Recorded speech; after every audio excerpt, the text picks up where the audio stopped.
नमस्कार।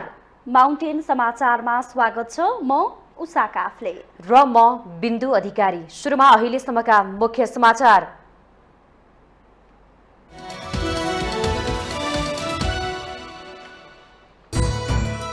आज माघे संक्रान्ति पर्व। पवित्र नदी तथा त्रिवेणीमा स्नान गरी घिउ, चाकु, तिलको लड्डु र तरुल खाएर मनाइदै राष्ट्रपति र प्रधानमन्त्रीद्वारा शुभकामना व्यक्त। राष्ट्रपति र सभामुख निर्वाचन अघि कांग्रेस लगायत सबै दलसँग छलफल गर्ने प्रधानमन्त्री प्रचण्डको भनाई। पहिलो विदेश भ्रमण भारतबाट तयारी सुरु। सभामुखको निर्वाचन मिति नजिकैसँगै दलहरूसँगको छलफललाई कांग्रेसले दियो तीव्रता। एकीकृत समाजवादीका अध्यक्षसँग नेता रामचन्द्र पौडेलले गरे छलफल। शक्ति बाँडफाँडका लागि प्रधानमन्त्री प्रचण्ड र एमाले अध्यक्ष ओलीले पटक पटक छलफल गरे पनि निष्कर्ष निस्किएन। सत्ता गठबन्धनको बैठक बस्न सकेन। नेपालको राजनीति 3 जना पूर्व प्रधानमन्त्रीहरूको अखडा जस्तो भएको कांग्रेस महामन्त्री थापाको टिप्पणी। सत्ता गठबन्धनलाई टिकाउनु पर्ने एमाले नेता प्रदीप गेवालीको तर्क। बेलायतका लागि गुप्तचरी गरेको आरोपमा इरानका पूर्व मन्त्री अली रेजा अकबरीलाई मृत्युदण्ड। इरानले मृत्युदण्डको क्रूर धम्की रोक्नुपर्ने बेलायतको चेतावनी। र प्रधानमन्त्री कप महिला T20 राष्ट्रिय क्रिकेट प्रतियोगितामा विभागीय टोली एपीएफ र लुम्बिनीको विजय सुरुवात। गण्डकी र कर्णाली प्रदेश पराजित।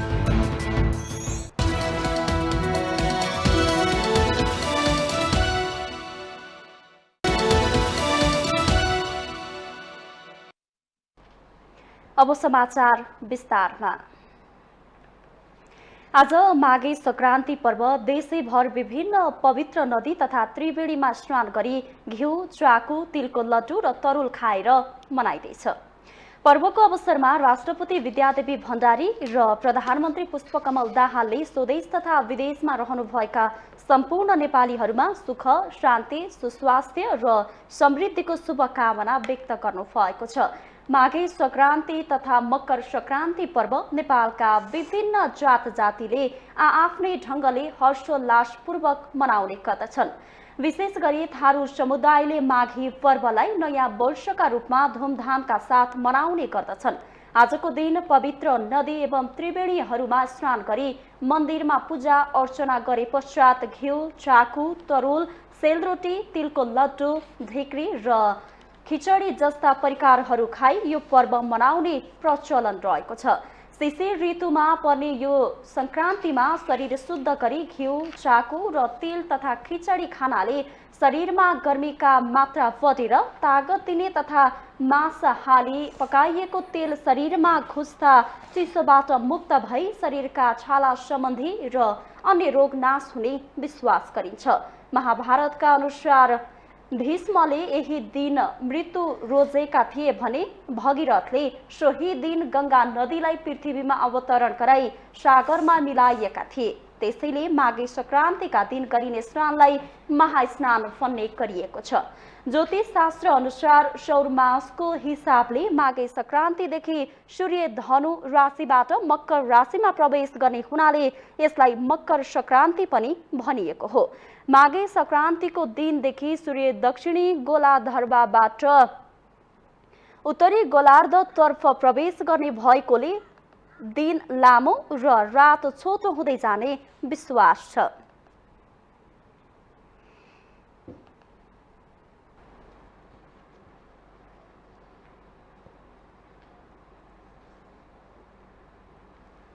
प्रधानमन्त्री पुष्पकमल दाहाल प्रचण्डले राष्ट्रपति, सभामुख लगायतका पदका विषयमा नेपाली कांग्रेससँग पनि छलफल हुने बताउनु भएको छ।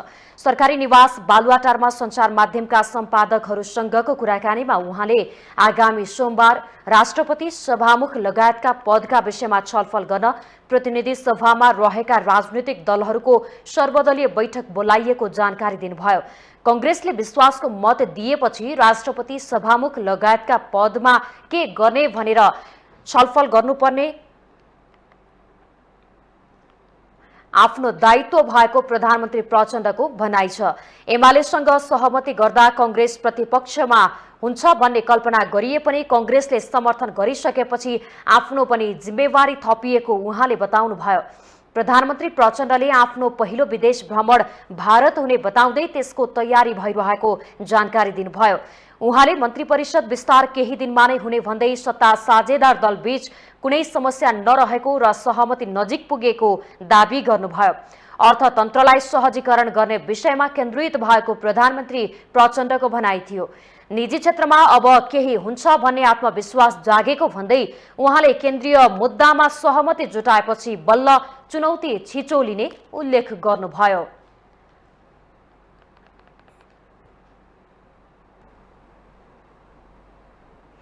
यसैबीच प्रधानमन्त्री पुष्पकमल दाहाल प्रचण्डले मुलुकको 44औं प्रधानमन्त्रीको रूपमा प्रतिनिधि सभामा आफूलाई असाधारण विश्वास प्राप्त भएको बताउनु भएको छ। गोर्खाका कम्युनिस्ट नेता भुवन प्रसाद श्रेष्ठको जीवन दस्तावेज कम्युनिस्ट आन्दोलनका प्रेरक भुवन दाई पुस्तकको शनिबार काठमाडौँमा विमोचन गर्दै उहाँले प्रधानमन्त्रीको रूपमा आफूले पाएको विश्वासलाई गौरव र चुनौती दुवै रूपमा लिएको बताउनुभयो। राष्ट्रिय सहमतिको सरकारको प्रधानमन्त्रीको रूपमा आफूलाई अनुभूति गरेको प्रधानमन्त्री प्रचण्डको भनाइ थियो। उहाँले 46 वर्षपछि आफू गोर्खाको जनप्रतिनिधिको रूपमा प्रधानमन्त्री बनेको भन्दै बुढी गण्डकी जलविद्युतदेखि बेनीघाट आरूघाट सडक लगायतका विकासमा ध्यान दिने बताउनुभयो। 40औं प्रधानमन्त्रीको रूपमा जिम्मेवारीमा छु र त्यहाँको चाहे बुढी गण्डकी जलविद्युत आयोजनासँग सम्बन्धित कुरा होस्, चाहे बेनीघाट आरूघाट लार्के सडक परियोजनासँग सम्बन्धित कुरा होस्, चाहे त्यहाँ पर्यटन विकाससँग कृषि क्रान्तिसँग या जडीबुटी यो सबै विषयसँग सम्बन्धित हो मेरो ध्यान छ। कार्यक्रममा उपप्रधान एवं भौतिक योजना तथा यातायात मन्त्री नारायण काजी श्रेष्ठ, पूर्व मन्त्री सेन काजी श्रेष्ठ लगायतले सम्बोधन गर्नु भएको थियो।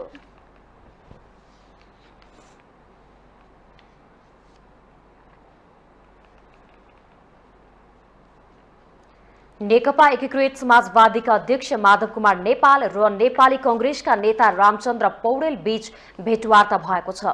शनिबार नेपाललाई भेट्न नेता पौडेल एकीकृत समाजवादीको पार्टी कार्यालय आलोकनगर पुग्नु भएको थियो। भेटमा दुई नेताबीच पछिल्लो राजनीतिक घटनाक्रमका विषयमा करिब 1 घण्टा छलफल भएको थियो। प्रधानमन्त्रीलाई विश्वासको मत दिएको विषयदेखि सभामुख र राष्ट्रपति निर्वाचन लगायत विषयमा छलफल भएको बताइएको छ। आफ्नै नेतृत्वको गठबन्धन जोगाउन नसकेको कांग्रेस नेताहरू फेरि माओवादी केन्द्रसँग सम्बन्ध सुधारेर गठबन्धन बनाउने प्रयास गरिरहेका छन्। सभापति शेरबहादुर देउवाले पदाधिकारीहरूसँग छलफल गरी सभामुखको निर्वाचनमा बहुमत जुटाउन अन्य दलसँग छलफल र सहकारीको प्रयास गर्नु भएको छ। नेताहरूका अनुसार सभापति देउवाले त्यसका लागि नेता पौडेललाई पनि सक्रिय बनाउनु भएको छ। सरकारलाई कांग्रेसले विश्वासको मत दिएको विषयलाई पौडेलले कोर्स करेक्सनको संज्ञा दिनुभएको छ। राष्ट्रपति निर्वाचनका लागि पनि कांग्रेसले माओवादी सहितका दलहरूसँग छलफलको तयारी थालेको छ।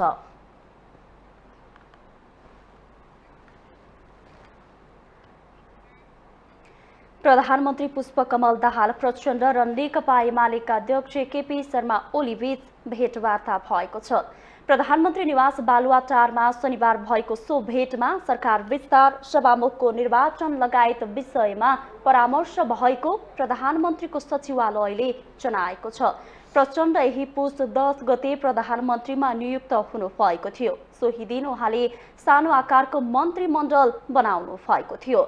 मन्त्री परिषद विस्तारबारे छलफल गर्न प्रधानमन्त्री प्रचण्डले सत्ता गठबन्धनसँग निरन्तर छलफल गरिरहनु भएको छ। गठबन्धनका कतिपय नेताहरू काठमाडौँ बाहिर भएकाले बैठक बस्न सकेको छैन। पुस 11 गते प्रधानमन्त्रीको शपथ लिए पनि विश्वासको मत लिएपछि मात्रै मन्त्री परिषद विस्तार गर्ने प्रचण्डले बताउँदै आउनु भएको छ। एमालेका तर्फबाट मन्त्री बनेका ज्वालाकुमारी शाह, दामोदर भण्डारी र राजेन्द्र राई तथा जनमत पार्टीका अब्दुल खानले अहिलेसम्म कुनै जिम्मेवारी पाएका छैनन्। आगामी माघ 5 गते प्रतिनिधि सभाको सभामुखको निर्वाचन हुँदैछ।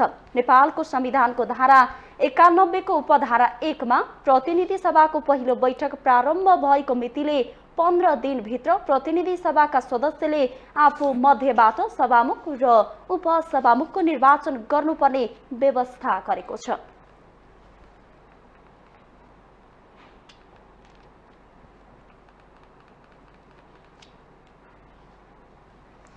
प्रधानमन्त्री प्रचण्डले अझै मन्त्री परिषद विस्तार गर्न सक्नु भएको छैन। शक्ति बाँडफाँडका लागि प्रधानमन्त्री दाहाल र एमालेका अध्यक्ष केपी शर्मा ओली बीच पटक पटक छलफल भए पनि सहमति जुट्न सकेको छैन।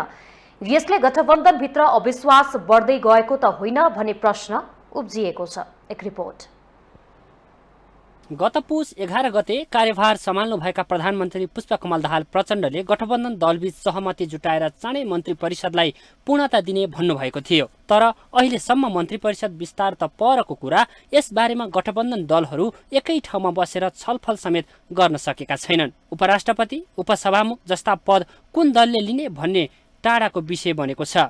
नेकपा एमाले, नेकपा माओवादी केन्द्र, राष्ट्रिय स्वतन्त्र पार्टी, राप्रपा, जनमत पार्टी सहित 169 सांसदको समर्थनमा प्रधानमन्त्री नियुक्ति भएका प्रचण्डलाई आवश्यक नै नभएको विश्वासको मत काङ्ग्रेसले दिएपछि गठबन्धनभित्र अविश्वास बढ्दै गएको त होइन, शङ्का उत्पन्न भएको छ। काङ्ग्रेसले लाज पनि छोप्नुपर्ने अवस्था आइरहेको थियो। हिजो प्रचण्डले नै शेरबहादुरलाई प्रधानमन्त्री बाहिरको नबन्ने अवस्था पनि अहिले उहाँलाई बनाउनु पर्थ्यो, प्रचण्डजीलाई बनाएनन्। त्यो लाज छोप्नको लागि नेपाली काङ्ग्रेसले चाहिँ समर्थन गरे एउटा कुरा थियो। र अर्को कुरो, राष्ट्रिय सहमतिको नाममा अब सत्तामा बसेपछि अब राष्ट्रपतिदेखि लिएर संवैधानिक नियुक्तिदेखि लिएर सर्वोच्च अदालतमा 5 वटा न्यायाधीशहरू खाली हुँदैछन्, त्यो पनि बडा न्यायाधीश हुने लाइनमा। तिनीहरूको नियुक्तिमा भागबण्डा खोज्नको लागि कुटनीतिक नियुक्तिसम्म धेरै चाहिँ यहाँ पदहरू छ। त्यो भागबण्डामा मिल्नको लागि यो चाहिँ काङ्ग्रेसले चाहिँ लडाइँ भएर समर्थन गरेको हो। त्यसो त प्रचण्डलाई प्रधानमन्त्री बनाउने बेलामा एमाले राष्ट्रपति र सभामुख पद दिने भनेर भद्र सहमति गरिसकेको छ। तर प्रधानमन्त्री दाहाललाई विश्वासको मत लिने अन्तिम समयमा काङ्ग्रेसले पनि साथ दिए लगत्तै उसले राष्ट्रपति वा सभामुखमा आकांक्षा राखेपछि एमाले झस्किएको छ। प्रतिनिधि सभाको इलेक्सनमा पार्टीले आर्जन गरेको सिटलाई नै आधार बनाएर चाहिँ होइन शक्ति बाँडफाँड गर्ने, मन्त्र बाँडफाँड गर्ने कुरा छ। मलाई लाग्छ 1-2 दिनमै यो बाँडफाँडको कुरा हुन्छ। अलिअलि अलमल हुने कुरो स्वाभाविक छ, किनभने सत्ता गठबन्धन छ। गठबन्धन हुँदाखेरि बढी चियो चर्चा गर्ने पद प्राप्त होस् र पदभित्र पनि मन्त्रालय महत्त्वपूर्ण आओस् भन्ने कुरा त स्वाभाविकै हो। तर त्यो हाम्रा पार्टीका शीर्षस्थ नेताहरू बसेर वैज्ञानिक आधारका साथ गरेर मलाई त 2-3 दिनभित्रमा यसले पूर्णता पाउँछ। आगामी माघ 5 गते प्रतिनिधि सभाको सभामुखको निर्वाचन हुँदैछ। सत्ता गठबन्धनमा भएको सहमति अनुसार सभामुख पद एमालेको भागमा परेको छ। प्रधानमन्त्रीलाई विश्वासको मत दिएको काङ्ग्रेसले ताकेको पहिलो कार्यकारी पद सभामुख हो। प्रचण्ड प्रधानमन्त्री बने लगत्तै 7 प्रदेशमा मुख्यमन्त्री चयन भएका छन् भने केन्द्रमा 8 जनालाई मन्त्री बनाइदिए पनि 4 जनाको कार्यभार तोकिएको छैन। माओवादी केन्द्र प्रधानमन्त्रीलाई विश्वासको मत दिएको काङ्ग्रेसप्रति लचक छ र उसले राष्ट्रिय सहमतिको सरकारको कुरा समेत गर्न थालेको छ। तर नेताहरू अहिले नै यसबारे खुलेर कुरा गर्न तयार देखिँदैनन्। प्रधानमन्त्रीले विश्वासको मत लिने कार्यक्रम भयो भने 27 गते हामी पृथ्वी जयन्ती एउटा उल्लासमय वातावरणमा राष्ट्रिय निर्माता पृथ्वीनारायण शाहको सम्मानमा हामीले पृथ्वी जयन्ती मनायौँ। त्यसदेखि बाहेक यता चाहिँ गठबन्धन दलको शीर्ष नेताहरूको बैठक बसिसकेकै छैन र यो विषयहरू चाहिँ छलफल प्रारम्भ भएकै छैन। अब औपचारिक रूपमा जानकारी दिने गरी निर्णय नै भइसकेको छैन र त्यसको लागि छलफल हुन बाँकी छ। अहिले काङ्ग्रेसले राष्ट्रपति वा सभामुख पद लिन राष्ट्रिय सहमतिको सरकारको कुरा गरिसकेको छ। कुनै एउटा पद लिन सके भविष्यमा एमाले र माओवादी बीच दरार ल्याउन सकिन्छ कि भन्ने बुझाइ उसको छ। तर दाहाल काङ्ग्रेसप्रति लचिलो भए पनि एमाले गरम हुँदा काङ्ग्रेसले सोचे जस्तो राष्ट्रिय सहमतिको सरकार बनाउन सजिलो देखिँदैन। माउन्टेन टेलिभिजन एचडीका लागि क्यामेरामा केशव श्रेष्ठका साथमा बटुक राजगिरीको रिपोर्ट। नेपाली काङ्ग्रेसका महामन्त्री गगन कुमार थापाले नेपालको राजनीति 3 जना पूर्व प्रधानमन्त्रीहरूको अखडा जस्तै भएको टिप्पणी गर्नु भएको छ। शेरबहादुर देउबा, केपी ओली र पुष्पकमल दाहाल प्रचण्डप्रति औल्याउँदै महामन्त्री थापाले मङ्सिर 4 गतेको निर्वाचनपछि नेपाली राजनीति पूर्व प्रधानमन्त्रीहरू एकले अर्कोलाई छक्क्याउने ढाल्ने कुरामा मात्रै केन्द्रित भएको जिकिर गर्नुभयो। शनिबार काठमाडौँमा पत्रकार रामकृष्ण भण्डारीद्वारा लिखित पुस्तक सत्ता सङ्घर्ष 23 वर्षमा 28 सरकारका नालीबेलीको सार्वजनिक तथा अन्तर्संवाद कार्यक्रममा बोल्दै उहाँले पूर्व प्रधानमन्त्रीहरू बीचको झेलबाट मुलुकलाई जोगाउन आफूले 2-4 दिन भए पनि मुलुकको नेतृत्व गर्नका लागि प्रधानमन्त्री बन्छु भनेर निर्वाचनको बेला भनेको स्मरण गराउनुभयो। पूर्व प्रधानमन्त्रीहरूले सधैँ आफ्नो नेतृत्व रहने गरी सदस्यता वितरण गरेकाले यसबाट मुक्ति पाउने विषयमा विचार गर्नुपर्ने उहाँको भनाइ थियो। के भन्नुस् तपाईहरु सबैको मनमा के छ कि कुन चाहिँ भुतुराले कुन चाहिँ भुतुरालाई झुकाइरहेको होला, अस्ति भोट किन हाल्यो होला, भित्रभित्र के भइरहेको छ कि कसको मनमा छैन। अघि स्पेकुलेसनको जुन कुरा दाइले भन्नुभयो, तर यो कुनै म पार्टीको नेपाली कांग्रेसको एउटा पदाधिकारी छु, म पार्टीको कुरा गरिरहेको छु। यहाँ प्रदीप दाइ हुनुहुन्छ, 3 जना भूतपूर्व प्रधानमन्त्रीहरू त्यो एउटा अखडाभित्र कसले कसलाई सकाउने, कसले कसलाई ढाल्ने, 3 पूर्व प्रधानमन्त्रीको क्लब जस्तो। अनि मैले अस्ति निर्वाचन बेलामा भनेको थिएँ, मलाई निर्वाचित गराएर पठाउनु भयो भने कम्तीमा 3 प्रधानमन्त्रीहरूको खेलको बीचमा 3-4 दिन भए पनि सकुला नसकुला मेरो ठाउँमा छ, तर म 3 पूर्व प्रधानमन्त्रीहरूको बीचमा भएको खेल झेल यो कुराहरूभन्दा फरक प्रसङ्गमा 2-4 दिन भए पनि म डोराउने प्रयास गर्छु। महामन्त्री थापाले नेपालको राजनीतिलाई सही ठाउँमा ल्याउन संसदमा सबै राजनीतिक दलका सांसदहरूले मिलेर बहसलाई अघि बढाउनुपर्ने प्रस्ताव समेत राख्नुभयो। नेकपा एमालेका उपमहासचिव प्रदीप गेवालीले सत्तारूढ गठबन्धनलाई टिकाउनुपर्ने बाध्यात्मक अवस्था रहेको बताउनुभयो। मुलुकको राजनीतिक स्थायित्वका लागि पनि सत्तारूढ गठबन्धनलाई टिकाउन अघि बढ्नुपर्ने उहाँको तर्क थियो। उपमहासचिव गेवालीले मुलुकको राजनीतिक स्थायित्वका लागि प्राज्ञिक बहसको आवश्यकता रहेको भन्दै नभए निर्वाचन अघिको गठबन्धन पनि नटिक्ने र पछिको गठबन्धन पनि टिकाउन नहुँदा मुलुक मारमा पर्ने जिकिर गर्नुभयो। समस्या चाहिँ हामीले आफूले चलाउन नसक्ने गालिबको शेर जस्तै धुलो आफ्नो निधारमा लागेको छ, ऐना पुछेको पुछै गरेर समाधान खोज्ने कुरा पनि सायद व्यवहारिक होइन होला। त्यस हिसाबले गर्दा यदि प्रणालीमा हामीले परिवर्तन गर्दैनौँ, प्रणालीमा केही समस्या भए पनि हामी नयाँ ढङ्गले खोज्छौँ भन्ने हो भनेदेखि दलहरूको बिचमा अलिक टिकाउ खालको अलायन्सको माग गर्छ अहिलेको हाम्रो राजनीतिक प्रणालीले स्थायित्वको निम्ति। अहिलेको निर्वाचन प्रणाली र एलायन्सहरू टिकाउ हुन नसक्नुको कारणबारे खोजी गर्न जरुरी रहेको उहाँको भनाइ थियो।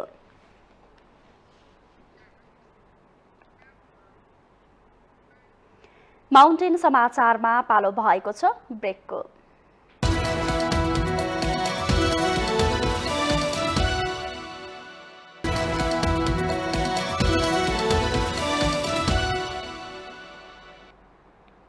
ब्रेकपछि स्वागत छ। अब बाँकी समाचार।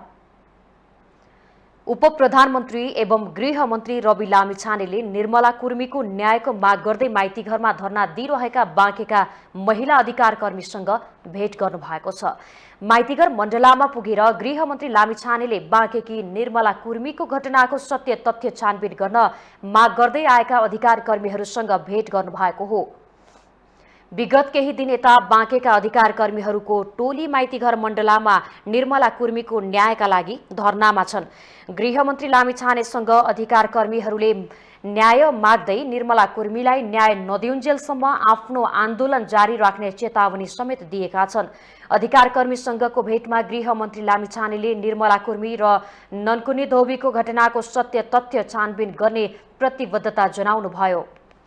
हुन दिन्न, न्यायिक प्रणालीमा तलमाथि हुन दिन्न, कसैको कुरा सुन्दिन, कुनै प्रभावमा पर्दिन। तर अनुसन्धानका क्रममा कुनै चिज हामीले भने जस्तो हुने रहेछ भने फेरि म जबरजस्ती मान्छे ल्याएर सुन्न सक्दिनँ। त्यसमा मलाई क्षमा गर्नुहोला। अनुसन्धान प्रभावित हुन्न, अनुसन्धानको एक कुरा केलाएर हेरिनेछ। त्यसको सम्पूर्ण जानकारी तपाईँले इच्छाएका अधिकार कर्मी साथीहरूलाई, अभियन्ता साथीहरूलाई र आम नागरिक सबैलाई म लाइभ जहाँ भन्यो त्यहीँबाट अहिलेसम्म सिआइबीले गरेका चिजहरू देखाउँछु। कमजोरी रहेछ भने कमजोरी गर्ने अनुसन्धानमा खटिएका मानिस हुन् जो उनीहरूलाई कारबाहीको दायरामा ल्याउँछु। अधिकारकर्मी रुबी खान नेतृत्वको समूहले 4 बुँदे माग सहित धरना दिइरहेका छन्। निर्मला कुर्मी हत्याको घटनामा न्यायिक आयोग गठन गर्नुपर्ने, न्यायिक आयोग मार्फत कुर्मीको तमसुकमा भएको सही छाप चेक गरिनुपर्ने, मुद्दालाई अदालतसम्म पुर्याइनुपर्ने र महिला आन्दोलनकारीको सुरक्षाको प्रत्याभूति गराउनुपर्ने अधिकारकर्मीहरूको माग छ।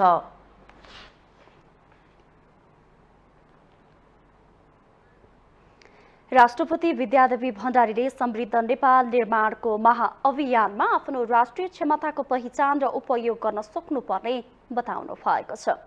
काभ्रे प्लान्चोकको बनेपा नगरपालिका 4 उग्रचण्डी नाला स्थित ब्रह्मायणी क्षेत्रमा निर्मित विष्णुका 10 अवतार सहित ब्रह्माजीको प्रतिमा अनावरण कार्यक्रममा उहाँले समृद्ध नेपाल र सुखी नेपालीको राष्ट्रिय आकांक्षा पूरा गर्नुपर्ने बताउनुभयो। राष्ट्रपति भण्डारीले आर्थिक परनिर्भरता घटाई स्वावलम्बी राष्ट्रिय अर्थतन्त्र निर्माण गर्ने कार्यमा पर्यटन क्षेत्रको विकास एउटा मुख्य आधार हुन सक्ने बताउनुभयो। कृषि, वैन पैदावार र जलविद्युतलाई नेपालको आर्थिक विकासको मेरुदण्डका रूपमा लिन सकिने उहाँको भनाइ थियो। राष्ट्रपति भण्डारीले वातावरण मैत्री विकास र जलवायु अनुकूलनका कार्यबाट थप हरियाली प्रवर्धन गर्दै मानव र प्रकृतिका बीचमा निरन्तर सन्तुलन कायम राख्न सकिने बताउनुभयो। उहाँले समृद्ध इतिहास र परम्पराको जीवन्त पक्षलाई संरक्षण गरी समयानुकूल भावी पुस्तालाई गौरवपूर्ण सभ्यता हस्तान्तरण गर्नुपर्नेमा जोड दिनुभयो। कार्यक्रममा सांसद गोकुल प्रसाद बास्कोटाले आफ्नो गाउँ आफै बनाऊ भन्ने समुदायलाई राज्यले होस्टेमा हैसियत गर्नुपर्ने बताउनुभयो।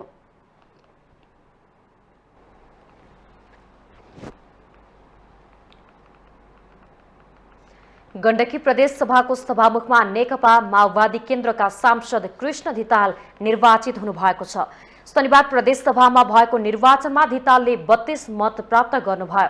60 सदस्यीय प्रदेश सभा मतदानमा 58 जना सहभागी भएका थिए।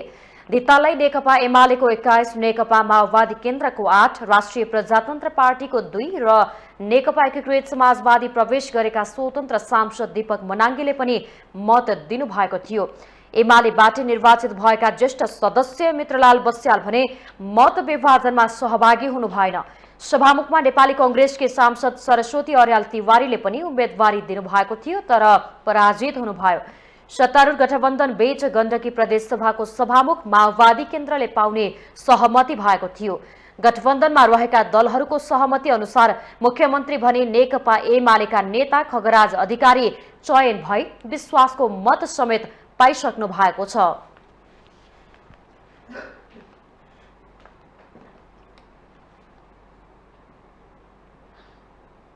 माओवादी केन्द्रका उपमहासचिव वर्षमान पुन फेरि अस्पताल भर्ना हुनु भएको छ।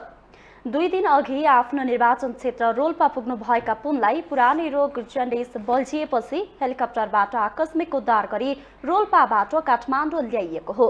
पुन निर्वाचनपछि पहिलो पटक रोल्पाको रुन्टेगढी गाउँपालिकामा न्यानो कपडा वितरणका लागि बिहीबार सडक मार्गबाट त्यहाँ पुग्नु भएको थियो।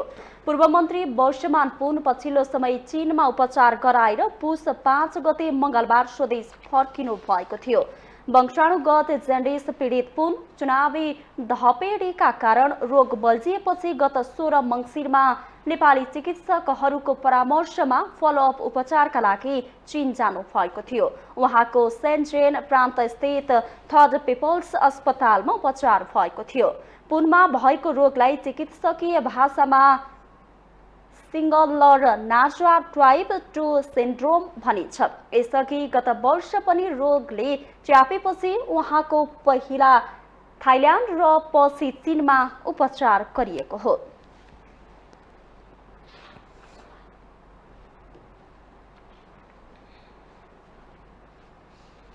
देशमा 8 महिनाको बीचमा 2वटा अन्तर्राष्ट्रिय विमानस्थलको उद्घाटन भएका छन्। राष्ट्रिय गौरवको आयोजना भन्दै गौतम बुद्ध अन्तर्राष्ट्रिय विमानस्थल र पोखरा अन्तर्राष्ट्रिय विमानस्थल अरबौं खर्च गरेर निर्माण भई उद्घाटन गरिए पनि खर्च धान्न नसकी बोझ त साबित हुने होइनन्। हेरौं यो रिपोर्ट। नेपाल यस्तो देश हो जहाँ विमान भन्दा बढी विमानस्थल छन्। विमानस्थल भएका कतिपय जिल्लामा विमान साहेदै पुग्छन्। पछिल्लो समय देशमा 2वटा नयाँ अन्तर्राष्ट्रिय विमानस्थल बनेका छन्। राष्ट्रिय गौरवको आयोजना नाम दिए पनि दुबईको निर्माणका लागि विदेशीसँग अरबौंको ऋण लिइएको छ। भैरवा स्थित गौतम बुद्ध अन्तर्राष्ट्रिय विमानस्थलका लागि 6 अर्ब 82 करोड रुपैयाँ लागत रहेकोमा एसियाली विकास बैंकको 18% अनुदान र 40.5% ऋण रहेको छ। पोखरा विमानस्थल निर्माण गर्न चीनको एक्जिम बैंकसँग मात्र 22 अर्ब रुपैयाँ ऋण लिएकोमा बढेर 28 अर्ब भन्दा माथि पुगिसकेको छ, जसमध्ये 25% ऋणको ब्याज तिर्नु पर्दैन तर 75% अर्थात् 21 अर्बको ब्याज तिर्नुपर्छ। पोखरा विमानस्थललाई घाटाबाट बचाउन वार्षिक 1.5 अर्ब आम्दानी हुनुपर्छ, जसका लागि लाखौं यात्रुले अन्तर्राष्ट्रिय उडानमा आवत जावत गर्नुपर्ने हुन्छ। नागरिक उड्डयन प्राधिकरणका प्रवक्ता ज्ञानेन्द्र भुल भने आफूहरूको काम विमानस्थल निर्माण गर्ने र नियमन गर्ने भएकोले नाफा घाटा नभई सेवा दिनमा केन्द्रित भएको बताउनुहुन्छ। अब यहाँ के हुन्छ भने प्राधिकरणले आफ्नो दायित्व पुरा गरिरहेछ, तर हाम्रो वायुसेवा कम्पनी स्पेसली नेपाल वायुसेवा निगमले जहाज चलाउने हो नि त हैन, तर उहाँहरूले त तपाईँको ग्राउन्ड ह्यान्डिङमा रमाइराख्नु भएको छ। मैले भनेको अब प्राधिकरणले आफैले जहाज चलाउने कुदाउनु त होइन नि त हैन। मैले भन्न खोजेको एउटा तत्त समयमा एउटा तपाईँको चाहिँ आवश्यकता बेसिसमा नागरिक उड्डयन प्राधिकरणलाई चाहिएर विमानस्थल बनाउने होइन, त्यो क्षेत्रका जनता त्यो क्षेत्रका तपाईँको जनप्रतिनिधिहरूको माग बमोजिम विमानस्थल निर्माण भएका हो। नागरिक उड्डयन प्राधिकरण गएको आर्थिक वर्षमा 59 करोड 69 लाख मुनाफामा रहेको तथ्याङ्क छ। अब थप 2 अन्तर्राष्ट्रिय विमानस्थल सञ्चालनमा आएपछि पर्याप्त उडान नभएमा ठूलो घाटा बेहोर्नु पर्ने निश्चित छ। दुबई विमानस्थल निर्माणका लागि लिइएको ऋणको ब्याज वार्षिक अरबौं रुपैयाँ तिर्नुपर्ने हुन्छ। अब भैरवामा हाम्रो टोटल तपाईँको चाहिँ सबै जग्गा सग्गा मुआवजा गरेर 33 अर्ब हो। पोखराको तपाईँको चाहिँ हाम्रो लोन मात्र जग्गा मुआवजा बाहेक 22 अर्ब हो कि। भैरवाको हामीले लोन के अरे तिर्न चाहिँ हामीले सुरु गरि नै सकेका छौँ, अलरेडी हामीले सुरु गरिसकेका छौँ। पोखरामा चाहिँ हाम्रो अहिले ग्रेस पिरियडमा छौँ हामी। 2000 अब नेक्स्ट इयरबाट हामी चाहिँ त्यहाँको चाहिँ तपाईँको चाहिँ ब्याजसहित हामी चाहिँ लोन रिपेमेन्ट सुरु हुन्छ। देशमा 200 किलोमिटर दूरीभित्र 3वटा अन्तर्राष्ट्रिय विमानस्थल बनिसकेका छन्। अर्को विमानस्थल निजगढमा बनाउने तयारीमा सरकार बढ्न खोजेको छ। विकासका नाममा विनाश गर्दै देशलाई ऋणको भारी बोकाएर श्रीलङ्काको बाटोमा बढाउने गतिविधि भइरहेका छन्। देशको आवश्यकता भन्दा केही राजनीतिक दलका नेता र कमिसन खोरहरूको स्वार्थले विमानस्थल थप्ने उडान थप्न नसक्ने गतिहरू बढ्न थालेका छन्। माउन्टेन टेलिभिजन एसडीका लागि लक्ष्मी प्रसाद नेउपानेको रिपोर्ट। इलामको फाल्गुनन्द सुकिलुम्बा विमानस्थलबाट नेपाल एयरलाइन्सको जहाजले उडान भर्ने भएको छ। नेपाल वायु सेवा निगमका कर्मचारी, प्राविधिक तथा इलाम नगरपालिकाको टोलीले अनुगमनपछि जहाज उडानका लागि तयारी गरेको हो। एक रिपोर्ट। माघ 1 गतेदेखि इलामको सुकिलुम्बा विमानस्थलबाट उडान हुने भएको छ। नेपाल एयरलाइन्सको जहाजले उडान भर्ने भएको हो। नेपाल वायुसेवा निगमका कर्मचारी, प्राविधिक तथा इलाम नगरपालिकाको टोलीले अनुगमनपछि जहाज उडानका लागि तयारी गरिएको हो। हावाको वेग मापन तथा अन्य सबै तयारी भइसकेको छ। साथै हवाई मैदानको बीचबीचमा भत्किएको ठाउँहरूको पनि मर्मत गरिएको छ। विमानस्थलसम्म दमकल जाने गरी सडक निर्माण गरिएको छ। इलाम नगरपालिका 9 मा रहेको विमानस्थलमा पहिलो दिन पुग्ने जहाज र पर्यटन कर्मी सहितको टोलीलाई भव्य स्वागत गर्ने इलाम नगरपालिकाको तयारी छ। अब नेपाल एयरलाइन्सको जहाज आउँदैछ। यहाँ चाहिँ माघ 1 गतेदेखि उडान यहाँ 9 बजी झर्ने भन्ने न्युज आएको छ र यहाँ अहिलेलाई चाहिँ यो चाहिँ एयरपोर्टमा चाहिँ हाम्रो भर्खरै टेन्डर पनि भएको छ। तार घेराको लागि चाहिँ 3 करोडको तार घेरा र नालीको व्यवस्था भएको छ र सबैतिर इलाम जिल्लाभरि नै हामीले सूचना गरेका छौँ। यो चाहिँ 1 गते आउँदैछ भनेर हामीले सूचना गरेका छौँ। यस अघि पनि करिब 3 महिना तारा एयरको विमानले उडान गरेको थियो। इलाम नगरपालिकासँगको सहकार्यमा उडान भए पनि सहकार्य टुटेपछि उडान बन्द भएको हो। जिल्लामा हवाई उडान हुने भएपछि पर्यटकको संख्यामा समेत वृद्धि हुने अपेक्षा गरिएको छ। इलाममा प्लेन चल्नु एउटाको लागि इलामको लागि नयाँ आयाम हो। यसले हामी पर्यटन व्यवसायीहरूलाई सानो आयाम थप्छ, अलिकति कोलाज बन्छ भन्ने हामीले आशा गरेका छौँ र हाम्रो कामना यो सदा रहोस् र दैनिक उडान भरिएको देख्न पाऊँ। र यो अहिले देख्दाखेरि सरकारी स्तरको प्लेन, राष्ट्रिय ध्वजाको प्लेन आइरहेको छ। यो राष्ट्रको गौरवको कुरो हो। तर हाम्रो व्यवस्थापन अलिकति प्राइभेट सेक्टरको भन्दा फितलो भएको जस्तो हो कि भन्ने हामीलाई लागेको छ। धन्यवाद। इलामबाट यात्रुको संख्या बढी भएमा बीचमा पुनः उडान संख्या बढाउन सकिने बताइएको छ। यसका लागि इलाम नगरपालिकाले समेत सहयोग गरिरहेको छ। अब हामीले इलाममा धेरै समयदेखि बनिसकेको यो एयरपोर्ट, यसले खुल्ला आकाश हेरेर बसिरहेको छ। यो एयरपोर्ट हामीलाई चिन्ता छ। यहाँ राज्यको धेरै लगानी पनि भएको छ। यहाँ स्थानीय स्तरमा पनि यो एयरपोर्ट निर्माणको निम्ति धेरै खर्च भएको छ। तसर्थ हामीले धेरै पहल गरेर चाहिँ आरए यो चाहिँ नागरिक उड्डयन हाम्रो चाहिँ आरएनएसी चाहिँ वायु सेवा निगमको तर्फबाट नेपाल सरकारको स्वामित्व रहेको आरएनएसी चाहिँ हामीले यहाँनिर 1 गतेबाट उडान गर्ने चाहिँ हाम्रो कुराकानी भइसकेको छ, निश्चित भइसकेको छ। र यसलाई हामीले नियमित गर्नको लागि पनि स्थानीय स्तरबाट हामीले भर मग्दुर प्रयत्न गरिरहेका छौँ। अब सम्भव त मलाई लाग्छ, जहाँसम्म मलाई विश्वास लाग्छ, यो उडानलाई हामी नियमित गराउँछौँ भने यो उडान यो माघ 1 गतेबाट निश्चित रूपमा चाहिँ यो उडान चाहिँ हाम्रो चाहिँ उडान सुरु हुनेछ र यसलाई नियमित रूपले चाहिँ हामीले उडाउने प्रयत्न गरिरहेका छौँ। जहाज सञ्चालन हुने भएपछि यसका लागि भाडा समेत निर्धारण गरिएको छ। इलाम काठमाडौँ प्रति व्यक्ति भाडा दर 6300 रुपैयाँ र काठमाडौँ इलाम प्रति व्यक्ति भाडा दर 6500 रुपैयाँ निर्धारण गरिएको छ। यस्तै निगमले 70 वर्ष नागेका ज्येष्ठ नागरिकलाई 50%, 25 वर्ष ननागेका विद्यार्थीलाई 25% र 2 वर्षदेखि 12 वर्ष उमेर समूहका बालबालिकालाई भाडा दरमा 25% छुट दिने सुविधा समेत ल्याएको छ। माउन्टेन टेलिभिजन HD का लागि इलाम सहकर्मी टीका खतिवड़ाको रिपोर्ट। माउन्टेन समाचारमा पालो भएको छ ब्रेकको।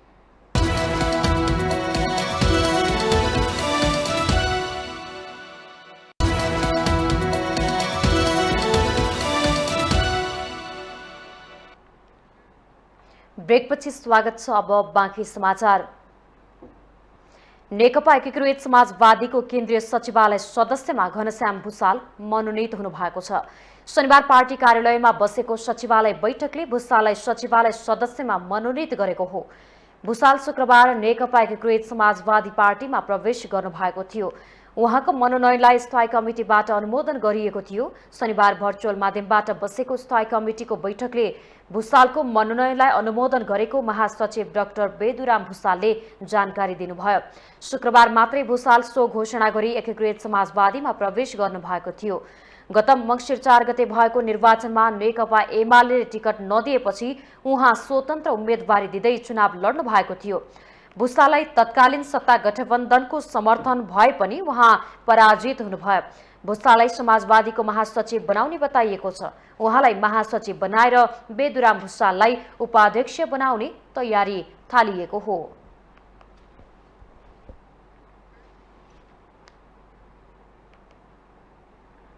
विश्व आर्थिक मन्दीको चपेटामा छ। चालु वर्ष 2023मा विश्वको अर्थतन्त्रमा गहिरो मन्दीको प्रभाव पार्ने विश्व बैंकले प्रक्षेपण गरेको छ। विश्व बैंकले गत मंगलबार ग्लोबल इकोनोमिक प्रोस्पेक्ट प्रतिवेदन सार्वजनिक गर्दै विश्वको आर्थिक वृद्धि दर 1.7% हुने प्रक्षेपण गरेको छ, जसले नेपालमा पनि मुद्रा संकुचन हुनुका साथै मन्दीको प्रभाव पर्ने विश्लेषण हुन थालेको छ। एक रिपोर्ट।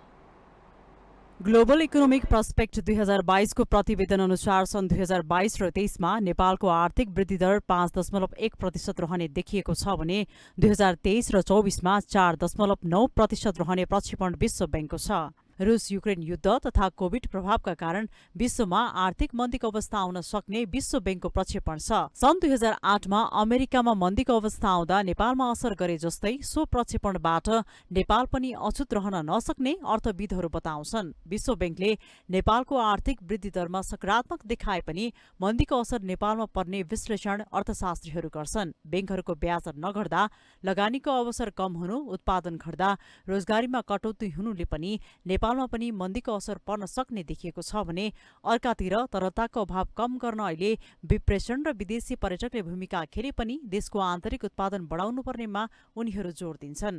विश्वव्यापी मन्दीबाट जोगिन सरकारको मौद्रिक तथा वित्तीय नीतिमा भर पर्ने अर्थशास्त्रीहरू बताउँछन्। हामीले मन्दीबाट जोगिन अर्को चाहिँ उत्पादन बढाउनु पर्ने हुन्छ, हाम्रो आन्तरिक उत्पादन बढाउनु पर्ने हुन्छ, किनभने हाम्रो 17-17.5 खर्बको अहिले पनि व्यापार घाटा छ। त्यसकारण विश्वबाट आउने मन्दी त्यो वस्तु तथा सेवाको खरिद सँगसँगै आउने हुन्छ। त्यसले गर्दा हामीले हाम्रो आन्तरिक उत्पादन बढाएर त्यसबाट जोगिनको लागि तपाईलाई लगानी गर्नु पर्यो। लगानी गर्नको लागि ब्याज दर त सस्तो बनाउनु पर्यो। तपाईको 13-14% अथवा 15% ब्याजमा लिएर उत्पादन गरेर व्यवसायीले कति नाफा खाने, त्यसले गर्दाखेरि यसलाई चाहिँ कति सकिन्छ। अब अहिले नै सिंगल डिजिटको कुरा आइरहेछ। यदि सिंगल डिजिटमा चाहिँ हामीले लगानी गर्न के ब्याज दरमा चाहिँ लगानीकर्तालाई हामीले पैसा उपलब्ध गराउन सक्यौँ भने त्यो चाहिँ सहज हुन्छ जस्तो लाग्छ। र पछिल्लो अवस्थामा चाहिँ अब अर्थमन्त्री र गभर्नरको बीचमा ट्युनिङ मिलेको जस्तो देखिन्छ। अर्कातिर व्यवसायीहरूले लामो समयदेखि एकल अङ्कमा कारोबार गर्न ब्याङ्कहरूसँग माग गर्दै आएका छन्। व्यवसायीले निक्षेपमा ब्याज दर डबल डिजिटमा खोज्ने तर ऋणको ब्याज दर भने सिंगल डिजिटमा खोज्ने मनोवृत्ति हावी भएको ब्याङ्कहरू बताउँछन्। अहिले चाहिँ मुद्रास्फीति अब 8%, 8.5% को हाराहारीमा छ हैन। ब्याज दर चाहिँ योभन्दा बढी हुनु हुँदैन। त्यो भयो भने बैंक वित्तीय संस्थाले चाहिँ बिजनेसमा लगानी गर्दाखेरि त्यो ब्याज दर चाहिँ सिंगल डिजिटमा आउँछ। यसको सुरुवात चाहिँ सबभन्दा पहिले कहाँबाट हुनुपर्छ भन्दाखेरि नेपाल सरकारको स्वामित्व रहेका संस्थाहरू चाहे त्यो चाहिँ एनओसी भन्नुहोस्, चाहे एनटिसी भन्नुहोस्, नेपाल टेलिकम भन्नुहोस् हैन, वा एनसेल भन्नुहोस्, वा हाल निगम भन्नुहोस्, वा कर्मचारी सञ्चय कोष भन्नुहोस्, वा आर्मी भन्नुहोस् हैन, ती ठाउँमा चाहिँ नेपाल सरकारले चाहिँ यो ब्याज दरलाई चाहिँ सिंगल डिजिटमा राख्ने गरी हैन एउटा ओरिएन्ट गर्नुपर्छ। हाल नेपालमा मुद्रास्फीति 8% को हाराहारीमा रहेको छ। यस्तो अवस्थामा खुम्चिएको अर्थतन्त्र तथा विश्व ब्याङ्कको प्रक्षेपणलाई मध्यनजर गर्दै नेपालमा मन्दीको प्रभावबाट बच्न सरकारले वित्तीय तथा मौद्रिक नीतिमा प्रभावकारी भूमिका खेल्न अर्थशास्त्रीहरू सुझाव दिन्छन्। माउन्टेन टिभी एसटीका लागि क्यामेरामा दीपक भट्टको साथमा विद्या तामाङको रिपोर्ट।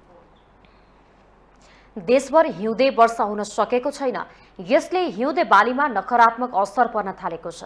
हिउँदे वर्षा नभएपछि डडेलधुरामा यो वर्ष हिउँदे बालीको उत्पादनमा कमी आउने अनुमान गरिएको छ। एक रिपोर्ट। यस वर्ष डडेलधुरामा हिउँदे वर्षा हुन सकेको छैन। खडेरीले गहुँ, जौ, उवा, केराउ, मुसुरो लगायतका हिउँदे बालीको उत्पादनमा निकै कमी हुने देखिएको छ। हिउँदे बाली सुकेर नष्ट भएपछि कृषिमा निर्भर परिवारमा चिन्ता छाएको छ। उसै त किसानले दुःख गरेर लगाएको बालीमा समेत वन्य जन्तुले क्षति गर्ने गरेको छ। त्यसमाथि खडेरीले हिउँदे बाली सुक्न थालेपछि किसान चिन्तित भएका हुन्। पानी नआउनाले बाली लाएको बाली मिहिन तरेको त्यो अब त्यसो सुक्क भयो। घाँस त काटिएको थियो, त्यो घाँसमा पनि अब पानी छैन। पानीको समस्या अब यो हामीले खेतीमा खासै ध्यान नदिया क्या हो। खाना राख्दैन, सुँगुर राख्दैन, हाम्रो काँक्रा राख्दैन। हिजो पकाएको भातको कोकोरीले यो माथि गएर खायो। अब त्यो पनि कसो दुःख होला। अब यो पहाडको अब यहाँ हाम्रो गाउँको मान्छे त अब सब तरह हिटा छोडिसकेको छ सबले। हम पनि छोड्नेवाला छौँ। अहिले के अब कहाँ जान अब जिल्लामा 8,744 हेक्टर क्षेत्रफलमा गहुँ खेती हुँदै आएकोमा 40% जमिनमा मात्रै सिंचाइको सुविधा छ। जिल्लामा भएको गहुँ खेतीको कुल क्षेत्रफल मध्ये वर्षातको भरमा खेती हुने 60% क्षेत्रफलभित्र गहुँको उत्पादन हुने गरेको छ।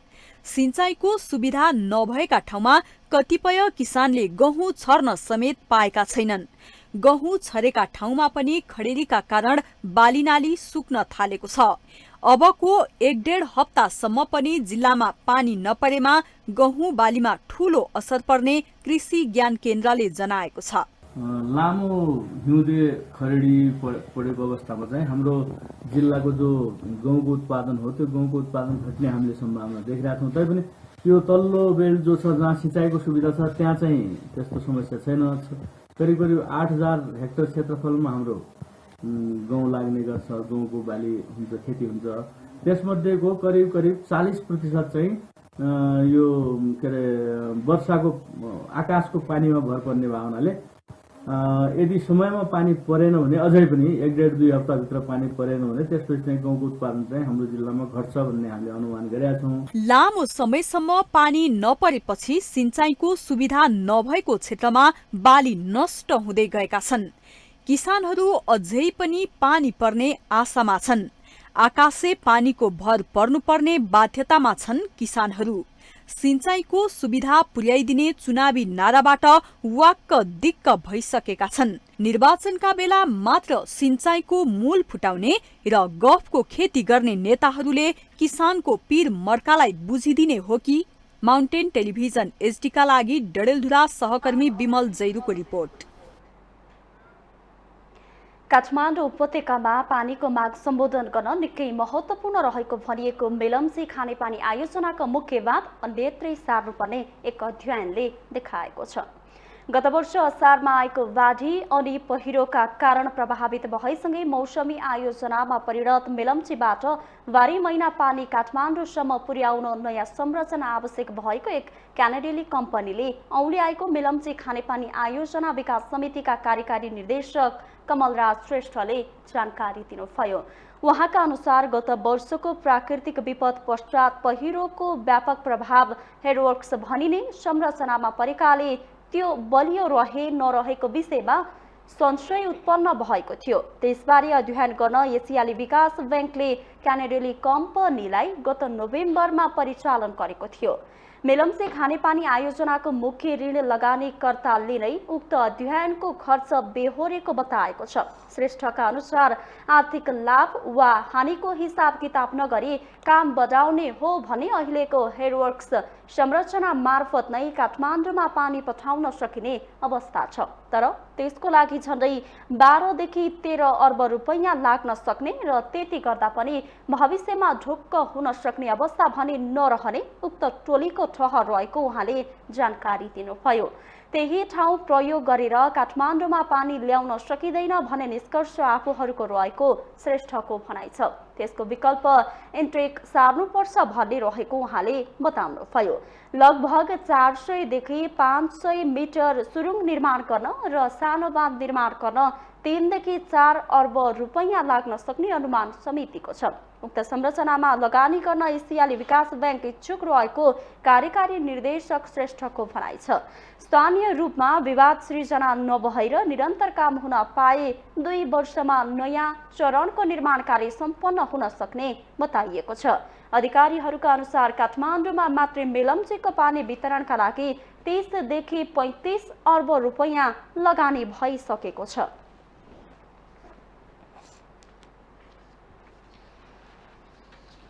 मगर समुदायले नयाँ वर्ष मनाउने क्रम सुरु भएको छ।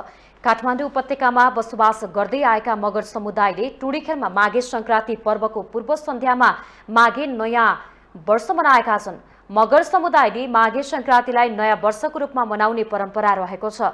माघे संक्रान्ति पर्वको अवसरमा उनीहरूले मिठा मिठा परिकारहरू बनाएर खाने, नाचगान र आफ्नो संस्कृति झल्किने पहिरन सहित रमाइलो गर्ने गर्छन्। शुक्रबारबाट उनीहरूले आफ्ना आफ्ना सांस्कृतिक नृत्यहरू प्रस्तुत गरेका छन्। टुडीखेलमा मगर समुदायका मानिसहरू एक ठाउँमा जम्मा भएर सामूहिक रूपमा नाचगान गरिरहेका छन्। औपचारिक कार्यक्रम नभए पनि काठमाडौँमा मगर समुदायका युवा युवतीले आफ्नो परम्परागत पोसाक लगाएर नयाँ वर्ष मनाउने गर्छन्। नेपालको सबै जिल्लामा मगर जातिको बसोबास रहे पनि मगर समुदायभित्र पनि सांस्कृतिक, भाषिक र सामाजिक विविधता पाइन्छ। मौलिक संस्कृतिको रूपमा मगरले माघे संक्रान्ति, भूम्या पूजा, वैशाख पूर्णिमा, साउने संक्रान्ति आदि चाडपर्व सबैले मनाउने गर्दछन् भने भाषिक रूपले मगरले 12 मगरात मगर ढुट, 18 मगरात मगर खामपाङ र मगर काइके बोल्ने गर्दछन्। मौलिक कला संस्कृतिका हिसाबले मगरमा हुर्रा, सोरठी, कौडा, मारुनी, पैस्यारू, टप्पा, घाँटु, यानी माया आदि नाचगान प्रचलित छन्। माघे संक्रान्ति चाड विशेषतः चेली तिहारको रूपमा मनाइन्छ। नयाँ यामको सुरुवात माघे संक्रान्तिका दिनदेखि उभौली सुरु भई साउने संक्रान्तिमा समापन हुने र सोही दिनदेखि उधौले सुरु हुने प्रचलन छ। यस पर्वमा दाजुभाइ तथा दिदीबहिनी सबैले बिहानको पहिलो प्रहरमा मूल र धारालाई जमरा र पातीले सजाउनेका साथै नुहाई धुवाई गरेर महिलाले मूलको पानी र जमरा स्वरूप जौको पात लिएर घरको धुरी खाँबोमा पूजा गर्ने प्रचलन छ।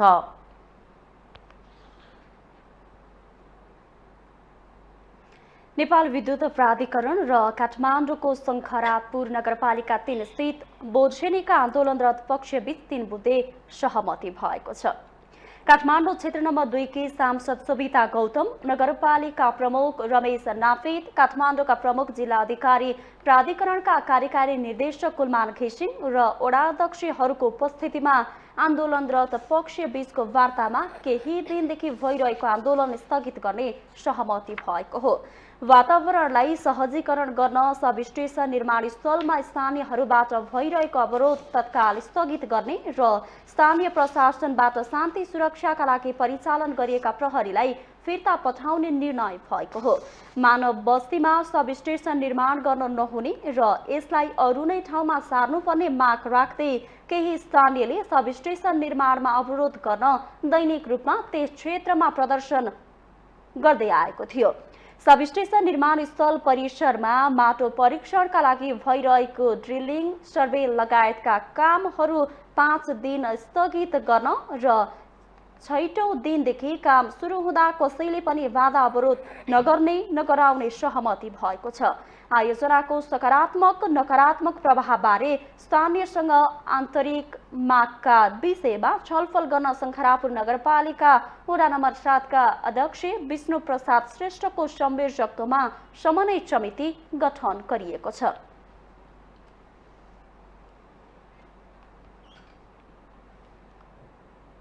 हामीसँग आर्थिक, अन्तर्राष्ट्रिय र खेल समाचार बाँकी नै छन्। माउन्टेन समाचारमा पालो भएको छ ब्रेकको।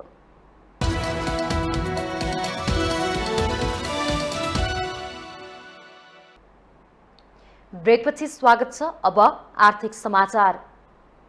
आर्थिक समाचारको साथमा जगदम्बा सुपर साइन तथा ग्याल्बा प्लस जीवनभरको भरोसा। प्रस्तुत छ रिद्धि सिद्धि सिमेन्ट, गुणस्तरको नयाँ स्तर।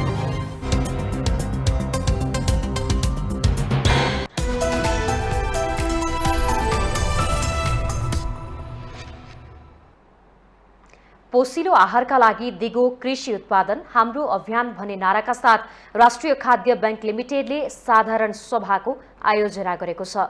खाद्य बैंक लिमिटेडले वार्षिक सञ्चालन खर्च कटौती गरी 30 लाख नाफा आर्जन गर्न सफल भएको पनि जनाएको छ। लिमिटेडले 23वटा जिल्लाहरूमा कृषि उत्पादनमा परियोजना सञ्चालन गरिरहेको छ। कार्यक्रममा विज्ञहरूले सरकारले 80 देखि 90% बीमा रकम छुट्याएको भए पनि किसानले दाबी गर्दा बीमा भुक्तानीमा समस्या भएको तर्क गरेका थिए। त्यस्तै सरकारले कृषि अनुदान अन्तर्गत ग्रामीण किसानलाई दिने रकम लक्षित वर्गसम्म पुग्न नसकेको बारेमा पनि विज्ञहरूले प्रश्न उठाएका थिए। कार्यक्रममा पूर्व राज्य मन्त्री उमेश श्रेष्ठले नेपालमा कृषि क्षेत्रमा बिचौलियाको प्रवेशले किसानले उत्पादित वस्तुको उचित मूल्य नपाउने भन्दै यस क्षेत्रको उत्थानका लागि सदैव लागिपर्ने प्रतिबद्धता जनाउनुभयो। खाद्य भनेको यति ठुलो सम्भावना छ, तर हाम्रो के हो बिचौली, हामी काम नगर्ने, हामी कम काम गर्ने परिजीवी जस्तो भइरहन्छ। हाम्रो बजेट हेर्ने हो भने के छ, अहिले सरसर्ती हेर्दाखेरि 17 खरबको बजेट छ। 12 खरब चाहिँ हाम्रो चाहिँ राजस्व छ, रेमिटेन्सबाट पैसा आउँछ चाहिँ 11-12 खरब। त्यो पनि रेमिटेन्सको पैसा नआएको भए हामी बाँच्न सक्ने अवस्था स्थिति छैन। के गर्छौँ अब सबभन्दा गरिब मान्छेहरू के भइदियो भने कृषकहरू भए र बिचौलीहरू सबभन्दा धनी, काम नगर्ने। अघि पूर्ववक्ता साथीहरूले भनिहाल्नुभयो केही काम गर्नु पर्दैन, उसलाई आवश्यकता पर्छ, उसले के गर्छ भन्दाखेरि उत्पादन हुनु वा उत्पादनभन्दा अगाडि नै पैसा लिइसकेको हुन्छ, उसले पैसा पाउँदैन। नेपालमा उत्पादित अर्ग्यानिक खाद्य वस्तुको भण्डारण, बिक्री, वितरण र बजारीकरण गर्नु संस्थाको मुख्य उद्देश्य भएको खाद्य बैंक लिमिटेडका कार्यकारी अध्यक्ष शङ्करनाथ उप्रेतीले जानकारी दिनुभयो।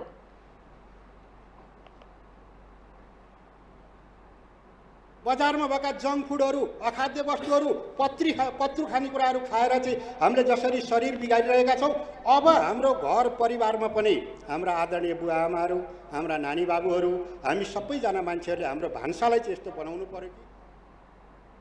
कार्यक्रममा विज्ञहरूले देशको ठूलो अर्थतन्त्रको हिस्सा रहेको कृषि क्षेत्रलाई उकास्न सरकारले किसानलाई सम्मान गर्नुपर्ने परिपाटीको विकासमा जोड दिएका थिए। लिमिटेडले भविष्यमा देशका 7वटै प्रदेशलाई कार्यक्षेत्र बनाउने र 2 अर्ब चालु पुँजी पुर्याउने लक्ष्य राखेको जनाएको छ।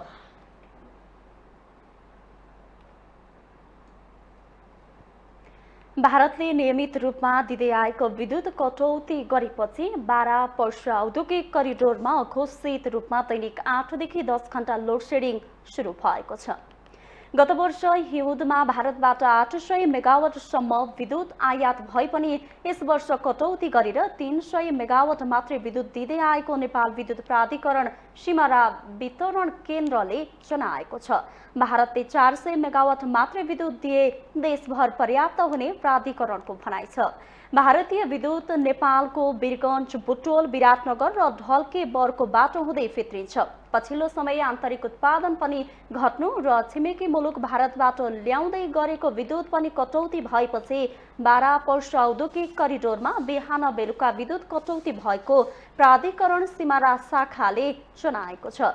12 वर्ष औद्योगिक करिडोरमा सिमारा वितरण केन्द्र अन्तर्गत 200 उद्योग र वीरगञ्ज वितरण केन्द्र अन्तर्गत 700 उद्योगहरू छन्। ती उद्योगहरूले मात्रै दैनिक 300 मेगावाट खपत गर्ने गर्दछन्। 12 वर्ष औद्योगिक करिडोरमा निर्माणजन्य र खाद्य उद्योगहरू साना ठुला गरेर करिब 900 को संख्यामा रहेका छन्, जसमध्ये झन्डै 100 को हाराहारीमा सिमेन्ट उद्योगहरू रहेका छन्।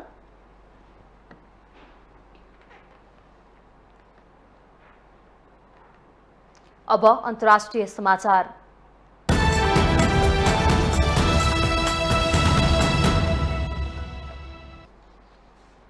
बेलायतका लागि गुप्तचरी गरेको आरोप लगाइएका इरानी पूर्व मन्त्री अलीरेजा अकबरीलाई मृत्युदण्ड दिएको छ। पूर्व इरानी मन्त्री अकबरीलाई सन् 2019 मा पक्राउ गरी बेलायतका लागि गुप्तचरी गरेको आरोपमा दोषी ठहर गरिएको थियो। उनलाई यस अघि नै इरानले मृत्युदण्डको सजाय सुनाइसकेको थियो। अकबरीको परिवारले जेलमा अन्तिम पटक भेट्न दिन भन्दै बुधबार अनुरोध गरेका थिए। बेलायतका लागि जासुसी गरेको आरोप अकबरीले अस्वीकार गर्दै आएका थिए। शुक्रबार बेलायतका विदेश मन्त्री जेम्स क्लेभरलीले इरानले मृत्युदण्डको क्रूर धम्की दिने काम रोक्नुपर्ने बताउनु भएको थियो। इरानले यो हप्ता अकबरीको एउटा भिडियो सार्वजनिक गरेको थियो, जसमा उनले जबरजस्ती आरोप स्वीकार गरेको जस्तो देखिन्थ्यो। बीबीसी पर्सियनले बुधबार प्रसारण गरेको अडियो सन्देशमा अकबरीले आफूलाई यातना दिएर आफूले नगरेको अपराध स्वीकार गर्न बाध्य बनाइएको बताएका थिए। इरानले दोहोरो नागरिकता भएका वा विदेशी स्थायी आवासीय प्रमाणपत्र रहेका दर्जनौं व्यक्तिहरूलाई हालैका वर्षमा गुप्तचरी र राष्ट्रिय सुरक्षा सम्बन्धी अभियोगमा पक्राउ गरेको छ। अघिल्लो वर्ष बेलायतले लामो समयदेखिको ऋण चुकाएपछि तेहरानले 2 जना ब्रिटिस इरानी नागरिकलाई रिहा गरेर इरान छाड्न अनुमति दिएको थियो। तर कम्तीमा 2 जना अन्य ब्रिटिस इरानीहरू अझै पनि थुनामा छन्, जसमा अमेरिकी राहदानी वाहक मोराद तहवाज पनि पर्दछन्।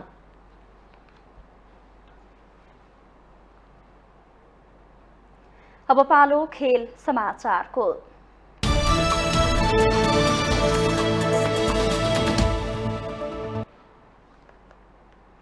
सुनसरीको इटहरीमा जारी प्रधानमन्त्री कप महिला टी20 राष्ट्रिय क्रिकेट प्रतियोगितामा विभागीय टोली एफएएफ क्लब र लुम्बिनी प्रदेशले विजयी सुरुवात गरेका छन्। शनिबार सम्पन्न पहिलो खेलमा एफएएफले गण्डकी प्रदेशलाई 7 विकेट र लुम्बिनी प्रदेशले कर्णाली प्रदेशलाई 98 रनको फराकिलो अन्तरले पराजित गर्दै विजयी सुरुवात गरेका हुन्। एफएएफका लागि कप्तान सीता राणा मगरले अभिजित 19 तथा रोमा थापाले अभिजित 14 रनको पारी खेल्दा ओपनर ज्योति पाण्डेले 8 रनको योगदान गरिन्। यस्तै इन्दु वर्मा र सरिता मगर शून्यमा पयोलिएन फर्किए। बलिङतर्फ गण्डकीका लागि 3 विकेट कप्तान सृष्टि जैसीले निकालिन्। यस जितसँगै समूह ए को एफएएफले समूह तालिकामा 2 अङ्क जोड्दा गण्डकीले हारबाट प्रतियोगिताको सुरुवात गरेको छ। शनिबार नै सम्पन्न दोस्रो खेलमा लुम्बिनीले कर्णालीलाई 98 रनले पराजित गर्दै प्रतियोगितामा सुखद सुरुवात गरेको हो।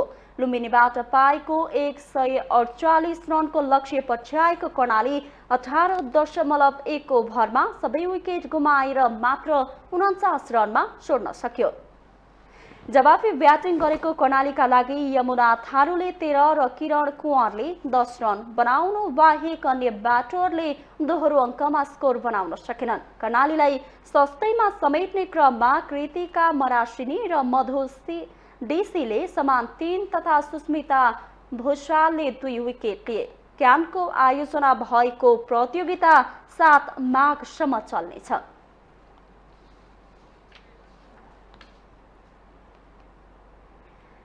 माउन्टेन समाचारमा पालो भएको छ अर्को ब्रेकको।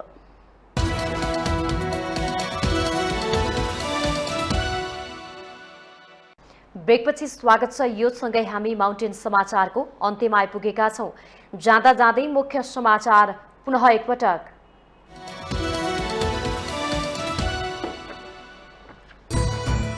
आज माघे संक्रान्ति पर्व पवित्र नदी तथा त्रिवेणीमा स्नान गरी घिउ, चाकु, तिलको लड्डु र तरुल खाएर मनाइँदै राष्ट्रपति र प्रधानमन्त्रीद्वारा शुभकामना व्यक्त। राष्ट्रपति र सभामुख निर्वाचन अघि कांग्रेस लगायत सबै दलसँग छलफल गर्ने प्रधानमन्त्री प्रचण्डको भनाई। पहिलो विदेश भ्रमण भारतबाट तयारी सुरु। सभामुखको निर्वाचन मिति नजिकिएसँगै दलहरूसँगको छलफललाई कांग्रेसले दियो तीव्रता। एकीकृत समाजवादीका अध्यक्षसँग नेता रामचन्द्र पौडेलले गरे छलफल। शक्ति बाँडफाँडका लागि प्रधानमन्त्री प्रचण्ड र एमाले अध्यक्ष ओलीले पटक पटक छलफल गरे पनि निष्कर्ष निस्किएन। सत्ता गठबन्धनको बैठक बस्न सकेन। नेपालको राजनीति 3 जना पूर्व प्रधानमन्त्रीहरूको अखडा जस्तो भएको कांग्रेस महामन्त्री थापाको टिप्पणी। सत्ता गठबन्धनलाई टिकाउनु पर्ने एमाले नेता प्रदीप गेवालीको तर्क। बेलायतका लागि गुप्तचरी गरेको आरोपमा इरानका पूर्व मन्त्री अलीरेजा अकबरीलाई मृत्युदण्ड। इरानले मृत्युदण्डको क्रूर धम्की रोक्नुपर्ने बेलायतको चेतावनी। र प्रधानमन्त्री कप महिला T20 राष्ट्रिय क्रिकेट प्रतियोगितामा विभागीय टोली एपीएफ र लुम्बिनीको विजयी सुरुवात। गण्डकी र कर्णाली प्रदेश पराजित।